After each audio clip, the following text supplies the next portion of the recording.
Tanya, starting your own business can be a really daunting task, especially for women to look to get into the tech industry. We're talking with Tanya Sam, star of The Real Housewives of Atlanta and a tech-savvy businesswoman herself this morning. Good morning, Tanya.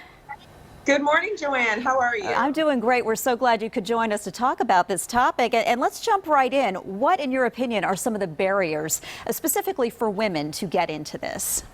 Oh, great, Joanne. Well, I'm happy to be here. It's a passion of mine to talk about this. I really truly believe that the future is technology, and there is a future for all women in technology. So I work really hard to help women achieve this. I think, some of the barriers that we are seeing currently for women is, typically access to capital. They've got this business idea. They're trying to create, build upon a dream, but they don't have the capital to really take it to the next level.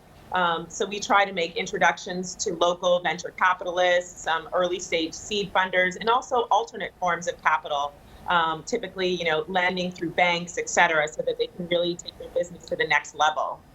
What is the time frame typically on taking on an endeavor like this? Ooh, it's long. We always say building businesses is generally a marathon. Oftentimes you'll have seen that Facebook movie and you'll have thought about Mark Zuckerberg and you're like, wow, in 90 minutes he built this billion-dollar company. Really, that's not how it goes. For the most part, it's usually about 7 years before you start seeing the big returns that everyone talks about. So a lot of what I do is do education and teaching for early stage entrepreneurs, especially women and people of color, kind of letting them know what entrepreneurship is really like. And it is a marathon. Yes, it sounds like it. And talk a little bit about the fact that you don't have to come right out of the gates when you're getting out of school to do something like this. This is not what you started out doing. No, absolutely not. And I love that you say that because, there's this mythology that, at 23, people are building these, billion-dollar exit companies.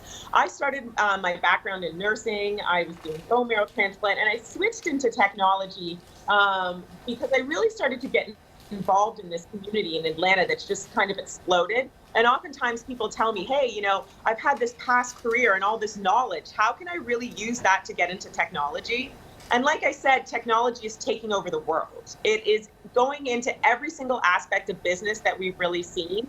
So I tell people, get involved in the community, come to startup events, seek mentorship in areas that you're looking to go into. And really, it's just be part of this ecosystem here in Atlanta. Tanya, we really appreciate your insight. I feel like we could talk about this for a lot longer, but we do want to thank you. Thank you for taking some time to speak with us this morning. And you can follow Tanya on Twitter at It's Tanya Sam and Instagram at It's Tanya Time.